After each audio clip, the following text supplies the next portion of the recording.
है कि कांग्रेस के जो कैंडिडेट है उन्होंने अपने स्तर पर खुद जितनी मेहनत की है वो उस पर है, पार्टी स्तर पर जो उनको मदद मिलनी चाहिए थी वो शायद नहीं मिली और उसी का नतीजा है कि जो एग्जिट पोल के जो नतीजे या जो उनके परिणाम सामने आ रहे हैं सबसे बड़ा फैक्टर कौन सा रहा जो दिल्ली में काम किया? क्या अरविंद केजरीवाल का जेल जाना, शराब घोटाले में आरोप लगना तरह तरह के और मंत्रियों पर आरोप लगना, अंदर की गुटबाजी होना, ये सब कहीं ना कहीं मेन कारण बने?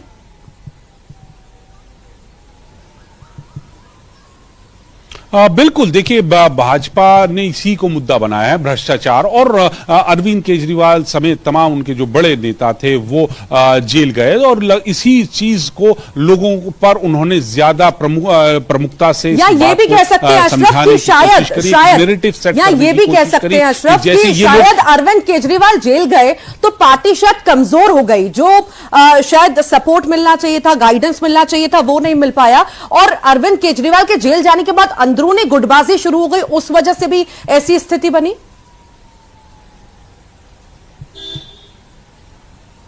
बिल्कुल, अंदरूनी गुटबाजी भी है, लेकिन जो नैरेटिव सेट किया बीजेपी ने और जिसको आम आदमी पार्टी लेके आती थी कि वो बहुत ईमानदार हैं, साफ छवि वाले हैं, उसी नैरेटिव को बीजेपी ने पलट दिया। उन्होंने साबित किया कि कैसे इन लोगों ने भ्रष्टाचार किया, कैसे ये लोग आरोपी है और जेल गए हैं। तो वो चाहे वो शराब घोटाला हो या दूसरे घोटाले हो, दिल्ली जल बोर्ड का हो, कई तरह के घोटाले बीजेपी ने उजागर किए और जो आम आदमी पार्टी की साफ और ईमानदार वाली जो छवि थी उसको उन्होंने खराब किया और उसके लिए उन्होंने सबूत दिए कि कैसे इनके जो मंत्री हैं वो तिहाड़ जेल में गए और कई कई महीने वहां पे गुजारे। इस चीज को उन्होंने जनता के बीच में रखा, नैरेटिव सेट किया और हो सकता है कहीं ना कहीं ये बात आम लोगों के दिल में भी घर कर गई। जी वाकई और ये तो घर कर गई, पर यहाँ पर ये भी हमने देखा कि बीजेपी ने जितना ज्यादा एक्टिवनेस यहाँ पर दिखाई और इतनी सारी रैलियां की, चाहे वो पीएम ने की हो, गृह मंत्री ने की हो, राष्ट्रीय अध्यक्ष ने की हो, योगी आदित्यनाथ ने की हो, इसका भी बहुत अच्छा खासा असर हमने अशरफ देखा है।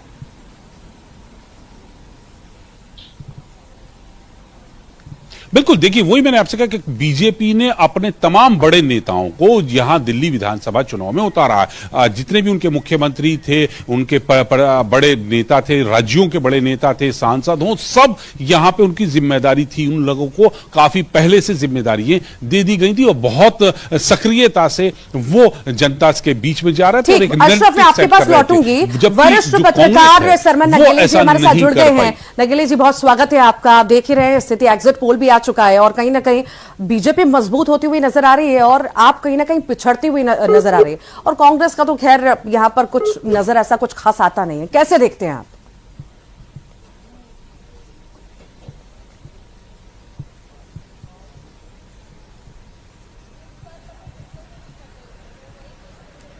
नगेली जी, आपको मेरी आवाज मिल पा रही है?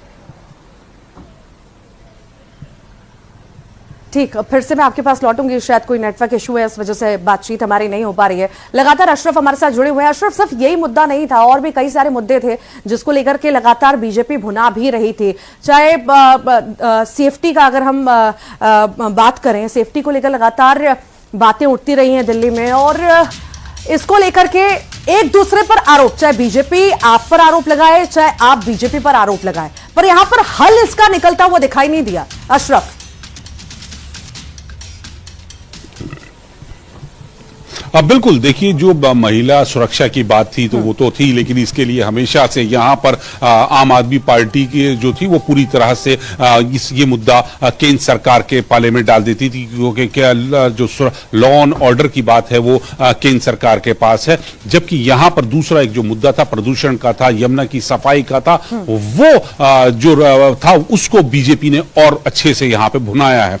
प्रदूषण उसी का जस का तस बना है, यमुना उसी तरह से गंदी हुई हुए। लगातार यमुना में जी आप तस्वीरें देखते हैं कि कैसे झाग है उसमें, चाहे वो छठ पूजा के दौरान की हो या उसके बाद की स्थिति हो। तो ये मुद्दा जो है वो बहुत आम लोगों के दिलों में है, उनसे जुड़ा हुआ है, क्योंकि यमुना से आस्था का मामला जुड़ा होता है। तो वहां कहीं ना कहीं लोग बाग यकीन करते हैं, क्योंकि 10 साल से पिछले अरविंद केजरीवाल को मौका दिया जा रहा था और उन्होंने कहा था कि हम 5 साल में यमुना को साफ कर देंगे, यहां पर बोटिंग होगी, जबकि ऐसा कुछ नहीं हो पाया। तो ये चीज जो है वो नहीं कर पाए। तो और बीजेपी ने इसको खूब अच्छे से भुनाया, जनता के बीच में रखा, उनके भ्रष्टाचार की बातें रखी, उनके झूठे वादों की बात रखी। तो जो नैरेटिव उन्होंने बीजेपी ने सेट किया उसकी तरफ जो मतदाता हैं वो उनका रुझान बढ़ा, उन्होंने यकीन किया और उसी का शायद नतीजा ऋतु के जो एग्जिट पोल के नतीजे आ रहे हैं वो भाजपा के पक्ष में आ रहे हैं और आम आदमी को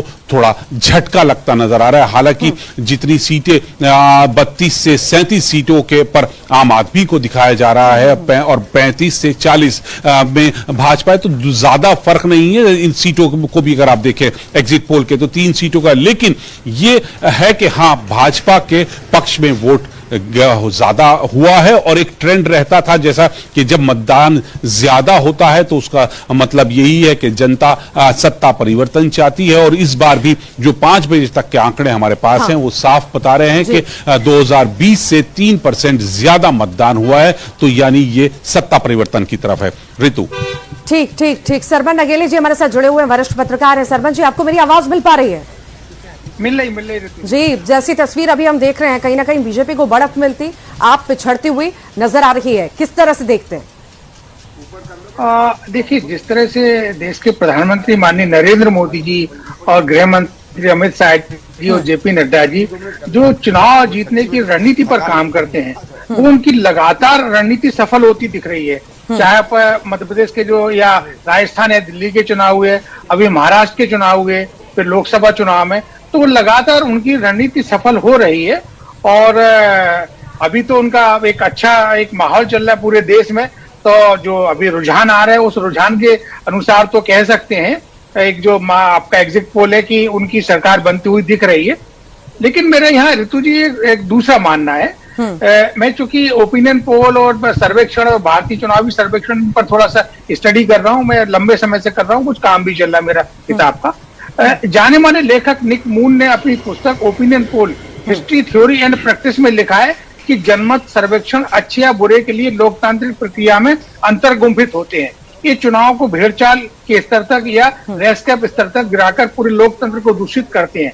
मेरा मानना है कि मत सर्वेक्षणों के चुनाव अभियान और वास्तविक मतदान पर पड़ने वाले प्रभावों की जांच होना चाहिए। यह सवाल इसलिए उठता रहा है कि पारदर्शिता इनमें का पहलू नहीं होता है, एकदम विपरीत नजर आते हैं। लेकिन जो पिछले चुनाव हुए हैं राज्यों के, उनमें सर्वेक्षण सही भी साबित हुए, कहीं कहीं गलत भी साबित हुए, जैसे लोकसभा चुनाव के संदर्भ में देखे अपन। तो अभी कहना मुश्किल है, लेकिन एक मोटे तौर पर देखा जाए तो उसमें यही तस्वीर निकल कर आती है कि सर्वेक्षण आमतौर पर सही साबित होते हैं। पुराने संदर्भों को देखेंगे, उत्तर प्रदेश के चुनाव को देखेंगे या बाकी चुनाव को, तो थोड़ा सा स्थिति उसमें भिन्न हो जाती है। एक दूसरा मेरा एक और कहना है कि जिस तरह से केंद्र की योजनाएं आपके पास लौट